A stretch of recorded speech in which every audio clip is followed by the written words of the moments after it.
아기가 태어났다고 온 집안이 난리가 났습니다. 김 씨는 손주가 태어났다는 소식을 듣고 마치 꿈이라도 꾸듯 병원으로 한달음에 달려고 싶었다. 그도 그럴 것이 집안에서 아기 보는 게 거의 35년도 넘었으니까요. 김 씨는 싱글벙글 하루 종일 기뻤습니다. 아들로부터 연락을 받았을 때 김 씨는 왈칵 눈물이 났습니다. 얼마나 기다려왔나. 애지중지 키운 아들이 장성해서 자기 아이를 가졌다는 게 신기로웠습니다. 무엇보다 아기를 순산한 며느리에게 고마웠습니다. 그리고 아들이 전화로 그런 말을 했습니다. 엄마, 요즘은 애 낳으면 시댁에서 산후조리비 명목으로 얼마간 해주는 게 있는가 봐. 그러니까 엄마도 수진에게 좀 보내주지. 그럼 얼마를 보내줘야 하는 건데? 뭐 액수가 정해져 있는 게 아니고 시댁의 마음을 담아주는 거지. 알았다. 그러면 내가 100만 원쯤 보내주마. 엄마, 100만 원을 좀 그렇고 200만 원 보내주면 좋겠는데. 김 씨는 잠시 할 말을 잊었다. 이젠 손주 얼굴 보는 값도 내야 하는 세상이었다. 아기가 탄생한 즐거움을 깨고 싶지 않아 그러마하고 대답을 했다. 다음 날, 김 씨는 며느리한테 전화를 했다. 전화를 안 하고 가면 까탈스런 며느리가 또 성질을 낼까봐 조심해야 했다. 네 계좌로 산후조리비 좀 보냈다. 확인해보고 내가 애기 좀 보려고 하는데 언제 가면 좋겠냐? 어머님, 의사 선생님이 외부 사람들은 좀 더 있다가 만나라고 하래요. 그러니까 2, 3일 후에 보세요. 지금은 눈도 잘 못 뜨는걸요. 김 씨는 그 말에 기분이 확 잡쳐버렸다. 외부 사람이라니. 시어머니가 어떻게 외부 사람이란 말인가? 며느리의 사고방식 자체가 이해가 안 되는 건 하루 이틀의 문제가 아니지만 이건 너무했다. 그래서 김 씨는 사돈 측에서는 언제 아기를 안아보려고 하느냐고 물었다. 며느리는 바로 말을 못하고 망설였다. 왜? 사돈 가족들은 오늘 왔다 간 것 같은데. 내 말이 틀렸냐? 네. 엄마하고 올케가 오늘 아니면 시간이 없다고 해서. 그러면 사돈은 괜찮고 나는 외부 사람이라 며칠 더 있다가 애를 보란 말이냐? 어머님, 그런 뜻이 아니잖아요. 김 씨는 우러통이 터졌다. 그렇지 않아도 싸가지 없는 며느리의 언동은 하루 이틀의 문제가 아니었지만 이건 정말 분통이 터지는 일이었다. 김 씨는 며느리한테 고생했다는 말보다 나무라는 말을 하게 된 자신을 자책했다. 알았다. 나는 외부 사람이니 다음에 갈게. 김 씨의 말이 끝나기 무섭게 며느리는 전화를 끊어버렸다. 시어머니에 대한 예의라고는 눈꼽만큼도 없었다. 그동안 그런 일이 하도 많아 그러려니 할 수도 있었다. 하지만 시어머니를 대하는 며느리의 기본 인식이 너무 서운했다. 시어머니는 외부 사람이고 친정집 식구들은 내부 사람이란 말 아닌가. 김 씨는 기분 좋은 날 며느리와 또 불상사가 빚어져 내심 민망했다. 이건 며느리가 아니라 상전이었다, 상전. 아들에게 전화를 했다. 오늘 애기 보러 가려고 했는데 수진이가 반대를 해서 못 가겠구나. 다음에 갈게. 수진이가 뭐라고 그랬는데요. 외부 사람은 며칠 있다가 애기 볼 수 있단다. 사돈 측에선 오늘 애기를 봤다는데. 그 말에 아들은 주춤하더니 역시 지 아내 편을 들었다. 엄마, 오해하지 마요. 애기한테 바이러스 감염될까봐 걱정해서 그럴 거예요. 그러면 얘네 처갓집 식구들은 되고 나는 안 되는 게 뭐냐? 수진이가 그러더라. 나는 외부 사람이라고. 아들은 잠시 말을 못했다. 무슨 말을 해야 할지 잘 모르는 것 같았다. 김 씨는 아들을 더 난처하게 만들고 싶지 않았다. 쉬라고 하고 전화를 끊었다.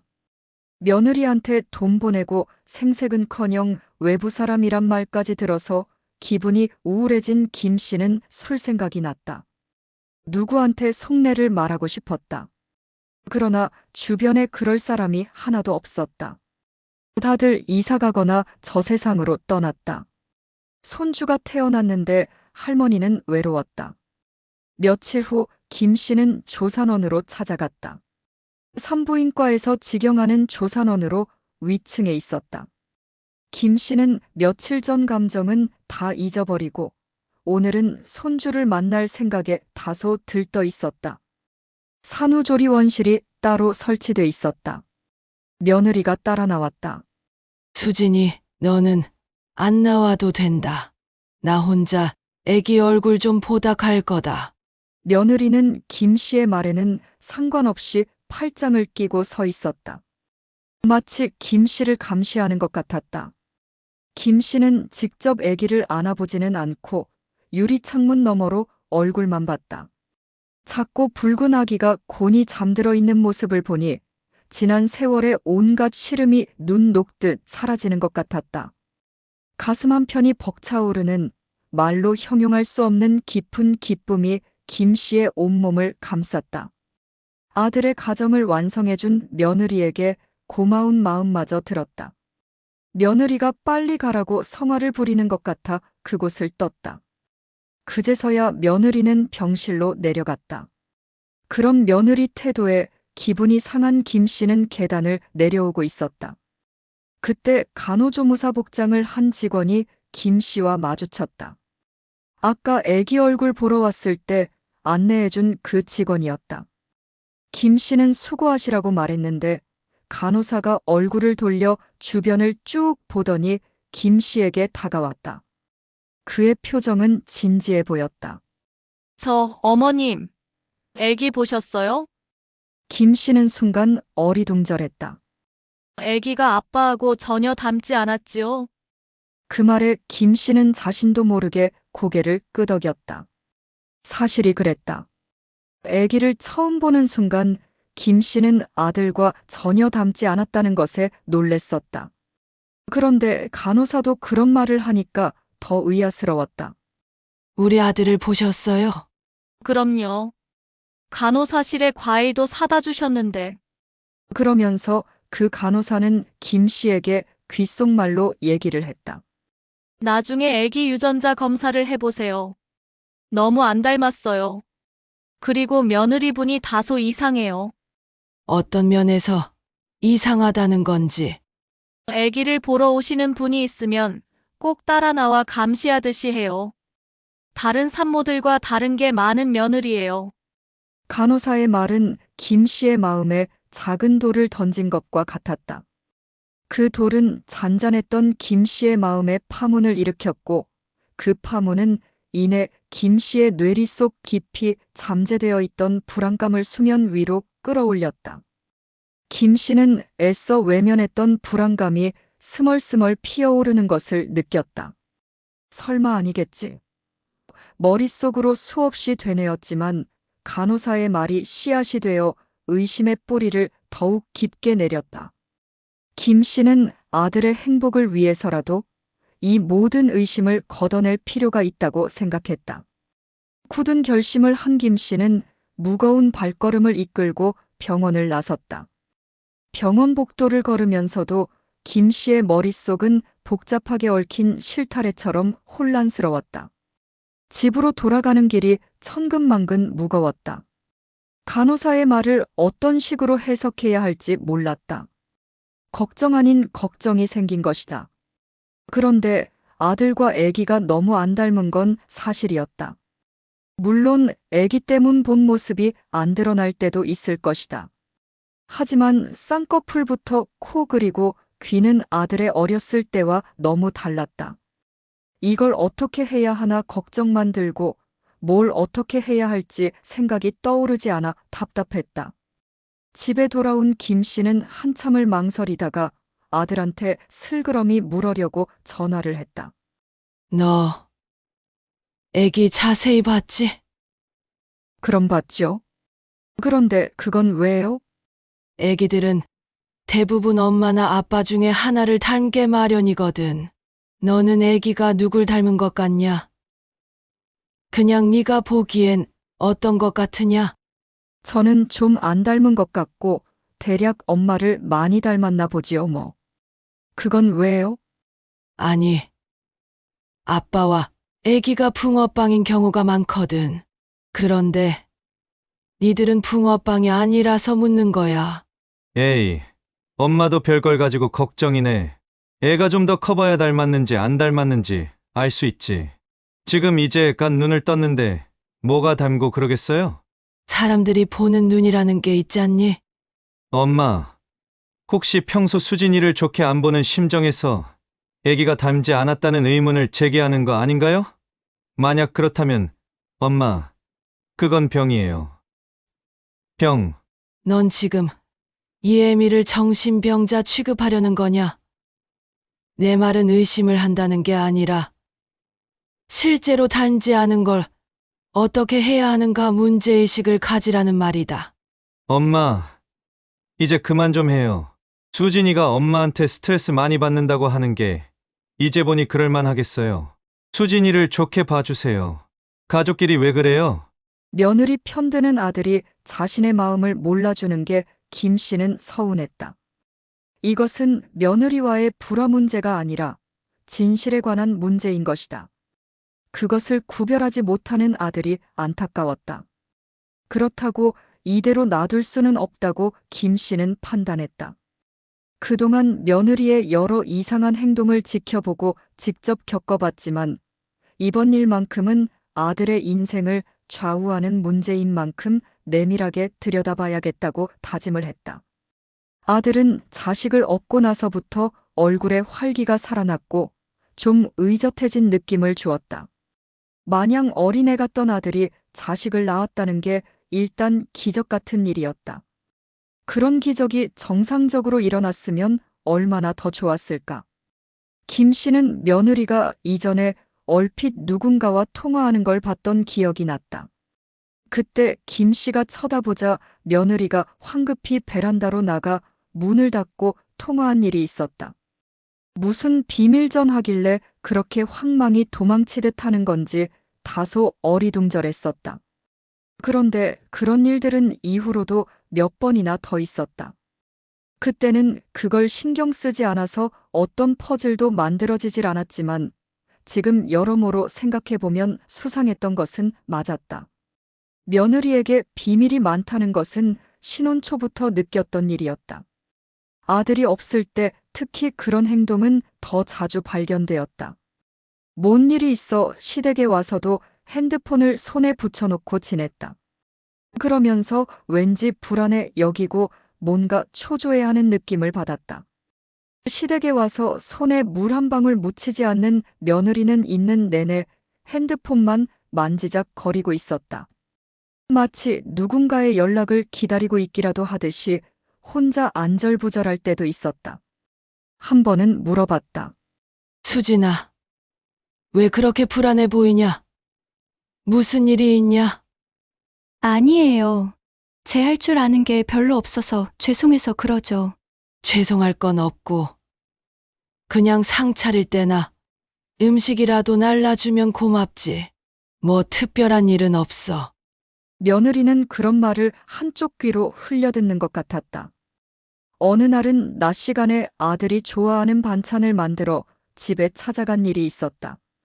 그때 현관이 살짝 열려 있기에 무턱대고 들어갔다가 우연히 며느리 통화하는 걸 듣게 되었다.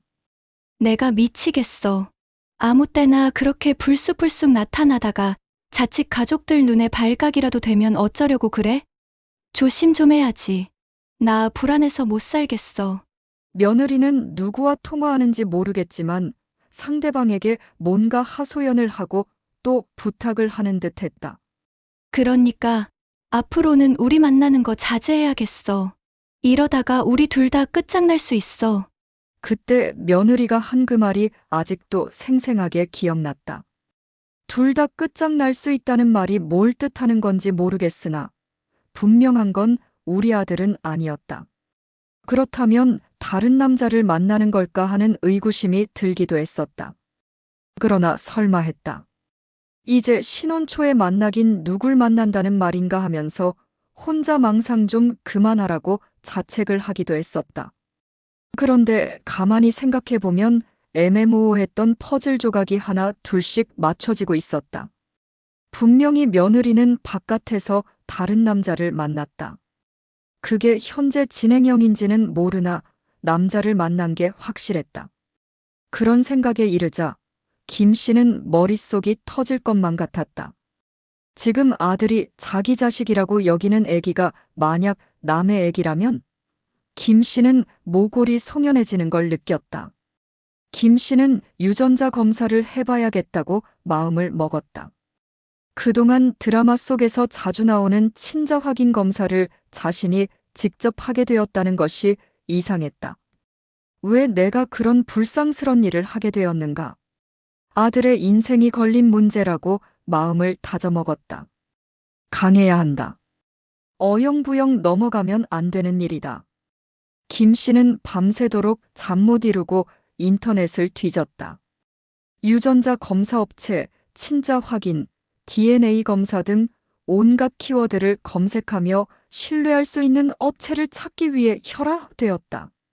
수많은 정보가 난무하는 가운데 김 씨는 한 업체를 발견했다. 그 업체는 익명성과 정확성을 강조하며 모근이나 구강 상피세포로도 검사가 가능하다는 문구를 명시하고 있었다. 김 씨의 눈은 그 문구에 고정되었다. 이거다. 김 씨는 당장이라도 며느리에게 검사를 요구하고 싶었지만 그랬다가는 모든 것이 틀어질 것임을 직감했다. 아직은 때가 아니었다. 좀 더 신중하고 치밀한 계획이 필요했다. 김 씨는 며느리의 행동을 더욱 주시하기 시작했다. 사소한 습관, 말투, 아기를 대하는 태도까지 모든 것이 의심의 조각처럼 김 씨의 머릿속을 채워나갔다. 며느리가 잠든 아기의 머리를 쓰다듬는 모습에서도 아들의 손을 잡고 행복하게 웃는 모습에서도 김 씨는 왠지 모를 위화감을 느꼈다. 모든 행동 하나하나가 김 씨의 의심을 더 깊게 만들 뿐이었다. 김 씨는 밤낮 없이 며느리의 일거수일투족을 관찰하며 빈틈을 찾았다.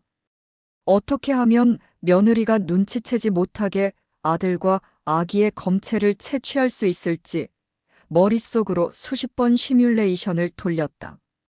아들의 인생이 걸린 문제이기에 김 씨는 조금도 흐트러짐 없이 진실을 파헤치기로 결심했다. 심각한 사안이었기 때문에 조심스럽게 추진해야 했다. 함부로 입 밖에 나와선 절대 안 된다. 하다못해 아들한테도 마찬가지다. 비밀스럽게 그러면서 신속하게 일을 해야 했다. 자칫 아들의 가정이 파탄나는 일이 벌어질 수도 있었다. 김 씨의 마음속에는 비장한 결의가 타올랐다. 며느리는 김 씨의 손주 사랑을 이용했다. 김 씨가 손주를 보고 싶어 할 때마다 이런저런 핑계를 대며 만남을 미뤘다. 어머니, 아기가 감기가 좀 있어서요. 혹시라도 옮을까 봐요. 오늘은 친정에서 사람이 와서 좀 정신이 없네요. 며느리의 이런 태도는 김 씨의 의심을 더욱 굳혔다. 대체 뭘 숨기는 거지? 김 씨는 더 이상 미룰 수 없다고 판단했다. 결국 김 씨는 며느리를 집으로 초대할 명분을 만들었다. 얘야, 아기 옷이 너무 작아졌던데. 내가 직접 와서 아기 옷을 좀 골라가렴. 내가 새 옷을 몇 벌 사뒀단다. 백화점에서 예쁜 걸로만 골라왔으니 내 마음에 꼭 들 거야. 손주에게 옷을 사주겠다는 제안은 며느리도 거절하기 어려운 것이었다. 며느리가 손주를 안고 김 씨의 집에 온 날 김 씨는 오랜만에 아들과 며느리가 함께 식사하는 모습을 보며 애써 웃음 지었다. 겉으로는 화목한 분위기를 연출했지만 김 씨의 마음속은 비장함으로 가득 차 있었다. 식사를 마치고 손주가 낮잠을 자는 사이 김 씨는 며느리에게 잠시 시장에 함께 가자고 제안했다. 얘야, 마침 내가 왔으니 나랑 같이 장 좀 봐줄래? 혼자 가려니 영 힘들어서. 며느리가 잠시 자리를 비운 사이 김 씨는 틈을 노려 침대맡에 놓인 아들의 머리카락 몇 톨과 잠든 아기의 입안에서 구강 상피세포를 조심스럽게 채취했다. 김 씨의 손은 미세하게 떨렸지만 심장이 격렬하게 뛰는 와중에도 김 씨는 아무 일 없었다는 듯 평온한 표정을 유지했다. 아들 부부가 눈치채지 못하도록 최대한 자연스럽게 행동했다. 며느리와 함께 시장에서 돌아와 저녁 식사를 준비하는 동안에도 김 씨는 혹시라도 자신의 행동이 발각될까봐 조마조마했다. 하지만 다행히 며느리는 아무런 의심 없이 김 씨가 내어준 옷을 고르고 저녁 식사를 즐겼다. 김 씨는 며느리와 아들이 잠든 것을 확인한 후 채취한 검체를 소중히 포장하여 다음 날 곧바로 유전자 검사업체로 보냈다. 이제 남은 것은 냉혹한 결과를 기다리는 일뿐이었다. 며칠 후 김 씨는 조마조마한 마음으로 유전자 검사 결과지를 받았다. 우편물 봉투를 뜯는 김 씨의 손은 마치 경련이라도 일으키듯 미세하게 떨렸다. 혹시 자신의 의심이 틀렸기를 간절히 바라면서도 한편으로는 진실이 밝혀지기를 누구보다도 간절히 바랐다. 김 씨의 심장은 목구멍까지 치솟는 듯 격렬하게 뛰었다. 결과지를 펼친 김 씨의 눈동자가 흔들렸다. 친자 불일치. 냉정하고도 단호한 글자들이 김 씨의 눈에 박혔다. 아기가 아들의 자식이 아니라는 충격적인 결과는 김 씨의 머릿속을 새하얗게 만들었다. 그동안 품어왔던 의심이 단순한 기우가 아니라 소름 돋는 현실로 드러나는 순간 김 씨는 망연자실했다.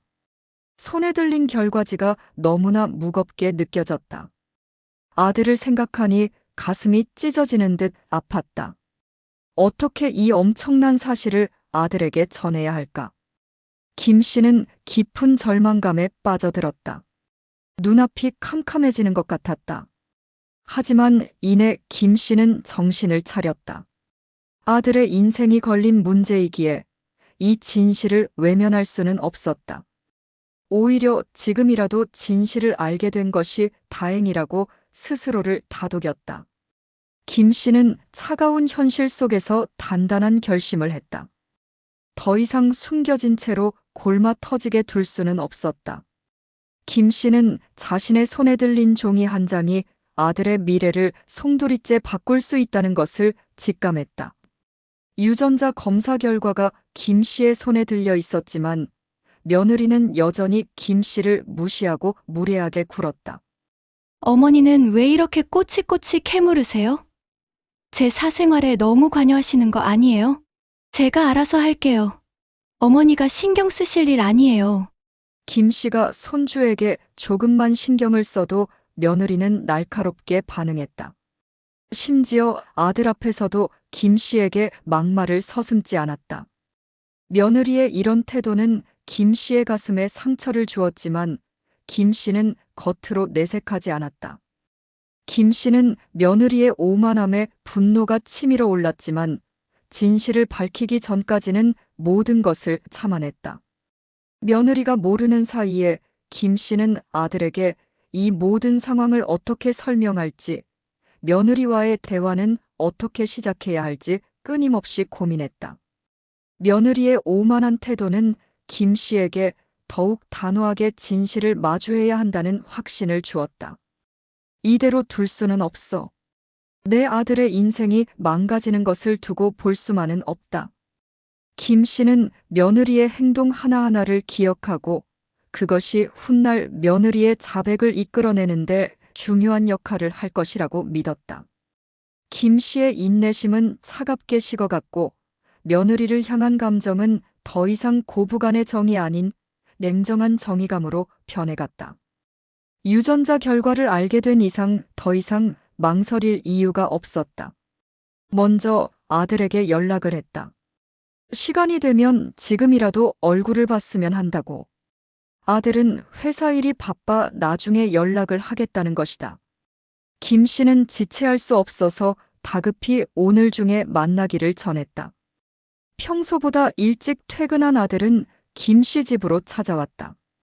회사 일이 힘들어도 애비가 되어서인지 제법 의젓해져 있었다. 김 씨는 말하기에 앞서 유전자 결과지를 탁자 위에 올려놨다. 이게 뭐예요? 한번 읽어봐라. 아들은 결과지를 천천히 읽어보다가 끝부분을 읽었을 때 자리를 박차고 일어섰다. 아니, 엄마, 이게 뭐예요? 이걸 어디서 구했어요? 내가 직접 의뢰한 결과다. 뭘 가지고요? 엄마가 뭘 안다고 이런 것을 해요? 요즘 얼마나 엉터리 기관들이 많은지 몰라요? 그런 곳에 유혹에 넘어간 거군요. 아들은 붕괴하며 김 씨를 내려다보고 씩씩거리고 있었다. 내가 니들 생각하는 것처럼 그렇게 무지하지 않다. 나도 이런 거 다 할 줄 안다. 내 아들의 인생을 위해서 이런 것을 한 것이다. 이게 무슨 저를 위한 거예요? 수진이를 미워하는 마음에서 이런 것을 조작한 게 맞지요? 엄마는 수진이를 혼낼 비밀을 찾고 있었던 거잖아요. 그럼 네가 직접 유전자 검사를 해봐라. 그러면 해결될 일 아니냐? 그 말에 아들은 말이 없어졌다. 너무나 명확한 제안이었다. 큰 소리 칠 필요가 없었다. 아들은 양미간을 찌푸렸다. 수진을 의심해서 꼭 이런 검사를 해야 한다는 자체가 저는 역겹고 힘들다는 겁니다. 그러면 나는 좋아서 이런 짓을 했겠냐? 만약 다른 사람의 씨앗이라면 너는 감당할 수 있겠니? 그걸 밝히는 것을 두려워한다면 유전자 검사를 안 하면 된다. 아들은 몹시 힘들어했다. 자신이 처한 현실을 부정하고 싶었을 것이다. 네가 아무리 그래도 진실이 바뀔 수는 없다. 이 결과는 내 손으로 채취해서 이뤄놓은 것이다. 거기에는 어떤 음모나 수작이 있을 수 없는 일이었다. 오로지 내 아들의 인생을 위해 한 것이다. 그 말에 아들은 자리에 다시 앉았습니다. 고개를 들지 못하고 침울해져 말이 없었습니다. 우리가 냉정해지지 않으면 안 된다. 수진이를 네가 아는 그런 여자가 아닌 것이다. 그녀는 남의 애를 너의 애처럼 속이려고 했던 못된 인간이다. 사랑이니 하는 감정은 수진이한테는 아무 소용도 없는 말장난이다. 그럼 이 결과를 분명히 믿을 만하다는 거지요? 그래. 저번에 저 머리에 새치가 있다며 내가 뽑아주겠다고 한 적이 있지. 기억나요. 바로 그때 네 머리칼을 뽑은 거야. 애기는 애기 옷 때문에 오라고 했을 때 입안에서 검취한 거다. 다른 기관에도 다시 한번 해보고 결론을 내면 안 될까요? 난에 하나라도 잘못되면 저희 가정을 파탄나는 거잖아요. 그래, 네 마음 알겠다. 이번에 네가 검사를 의뢰해 보거라. 대답을 하고 돌아서는 아들의 뒷모습은 정말 초라해 보였다. 그리고 다음 날 아들한테서 연락이 왔다. 엄마가 의뢰한 검사 결과를 믿어요. 솔직히 저도 그동안 아기가 나하고 별로 닮지 않았다는 것을 알고 상당히 의아스러웠어요. 그 간호사도 다 이유가 있으니까 유전자 검사를 해보라고 했을 거예요. 고맙다. 애비를 믿어줘서. 그럼 이젠 어떻게 해야 하나요? 수진이한테 직접 물어봐야 하지 않겠어요? 나도 여러모로 생각해 봤다. 내가 먼저 수진이를 다구쳐 봐야겠다. 그러면 그동안 저는 모른 채 하고 있을게요. 어느 날 저녁 김 씨는 며느리에게 전화를 걸어 단호한 목소리로 집으로 오라고 통보했다. 며느리는 여느 때와 다름없이 불만스러운 표정으로 김 씨의 집을 찾았다. 어머니, 무슨 일이신데요? 저 바쁜데. 며느리의 목소리에는 짜증이 섞여 있었다. 김 씨는 차분하게 차를 내왔고 며느리는 김 씨의 평소와 다른 분위기에 미묘한 불안감을 느꼈지만 애써 태연한 척했다. 거실에는 팽팽한 긴장감이 감돌았다. 김 씨는 길게 숨을 들이쉬고는 유전자 검사 결과지를 테이블 위에 조용히 내려놓았다. 이게 뭔지 알겠니? 김 씨의 목소리는 낮게 깔려 있었지만 그 안에는 흔들림 없는 단호함이 담겨 있었다. 며느리는 무심하게 결과지를 집어들었다. 하지만 친자 불일치라는 세 글자를 확인하는 순간 며느리의 얼굴에서 핏기가 가셨다. 며느리의 눈은 충격으로 크게 뜨여 있었고 손은 결과지를 들고 미세하게 떨리기 시작했다. 그러나 며느리는 안면을 받고 김 씨의 눈을 똑바로 쳐다봤다. 이런 게 뭐예요? 이걸 믿으라고 내놓으신 거예요? 누구라도 위조할 수 있는 이런 서류 한 장을 갖다 놓고 친자가 아니라고요? 도대체 왜 이렇게 저를 미워하세요? 너를 미워하고 말고의 문제가 아니다. 나는 아들의 인생을 위해 이 일을 한 거다. 그 서류는 거짓이 아니다. 내가 일부러 서류를 조작해서 너희 가정을 파탄낼 이유가 뭐겠니? 내 아들의 가정을 내가 왜 파탄낸다는 말이냐? 저 때문에 아들까지 파경으로 몰아가겠다는 의도 아니셨어요? 그러면 너는 이 서류가 조작된 거라고 하는데, 그렇다면 너와 내가 직접 모근을 뽑아서 의뢰해 보면 될 것 아니냐? 며느리는 그 말에 풀이 죽었습니다. 대답을 못하고 눈물을 흘렸습니다. 이제 솔직히 말해보거라. 며느리의 입술이 파르르 떨렸지만 아무런 말도 나오지 않았다. 침묵이 흘렀다. 폭풍전의 고요함이 김 씨의 집을 감쌌다. 며느리의 얼굴은 공포와 경악으로 물들었고 김 씨는 그런 며느리를 지그시 바라보았다. 김 씨의 눈빛에는 더 이상 온정이나 연민은 없었다. 오직 진실을 마주해야 한다는 단호함만이 존재했다. 며느리는 자신이 쌓아올린 거짓말의 탑이 한순간에 무너지는 것을 직감했다. 이내 며느리는 무릎을 꿇고 울음을 터뜨렸다. 어머니, 제가 잘못했어요. 정말 잘못했어요. 며느리의 울음은 흐느낌에서 절규로 변해갔다. 며느리의 몸은 주체할 수 없이 떨리고 있었다. 김 씨는 냉정한 시선으로 며느리를 바라보며 모든 진실을 요구했다. 대체 언제부터였니? 그리고 누구의 아이인 거니? 한치의 거짓도 없이 다 말해라. 며느리는 결국 모든 것을 자백했다.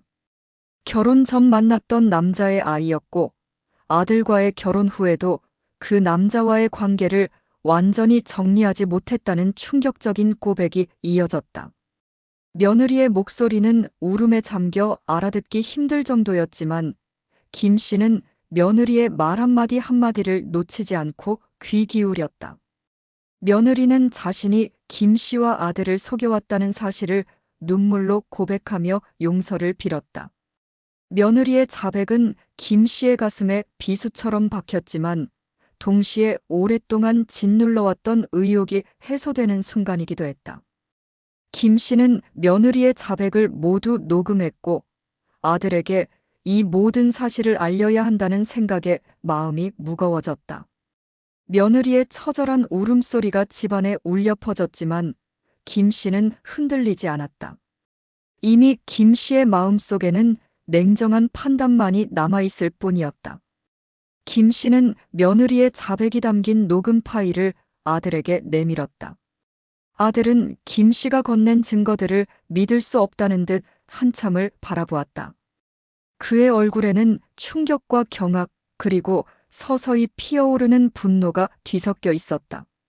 한동안 말을 잇지 못하던 아들은 분노와 배신감에 몸서리쳤다. 엄마 이게 정말이에요? 아들의 목소리는 떨렸고 눈에는 핏발이 서 있었다. 김 씨는 아들의 손을 잡고 위로했지만 아들의 고통을 대신할 수는 없었다. 아들은 깊은 절망감에 빠져들었다. 사랑했던 아내와 자신의 아이인 줄 알았던 손주에게 배신당했다는 사실은 아들에게 너무나 큰 충격이었다. 아들은 밤새도록 잠 못 이루고 괴로워했다. 김 씨는 아들이 이 시련을 이겨낼 수 있도록 옆에서 묵묵히 지켜보고 힘이 되어 주었다. 아들은 고민 끝에 며느리와의 이혼을 결심했다. 더 이상 거짓된 관계를 이어갈 수는 없다고 판단한 것이다. 법적 절차는 순조롭게 진행되었고 며느리는 자신의 잘못을 인정하며 아기와 함께 떠났다. 비록 아들의 마음에 깊은 상처가 남았지만 아들은 이 시련을 통해 더욱 단단해졌다. 아들은 김 씨에게 진심으로 말했다. 엄마 덕분에 제 인생을 되찾았어요. 엄마가 아니었다면 전 평생을 속고 살았을 거예요. 이제 다시 제 길을 갈 거예요. 아들의 말에 김 씨는 눈시울을 붉혔다. 김 씨는 아들이 비록 아픔을 겪었지만 진실을 마주하고 새로운 시작을 할 수 있게 된 것에 안도하며 아들의 앞날을 진심으로 응원했다. 아들은 며칠 후 짐을 정리하고 홀로 여행을 떠났다. 자신을 돌아보고 앞으로 나아갈 길을 찾기 위해서였다. 김 씨는 아들이 더 큰 행복을 찾을 수 있기를 바라며 문 밖을 나서는 아들의 뒷모습을 한참 동안 지켜보았다. 의상 사연은 여기까지입니다. 감사합니다.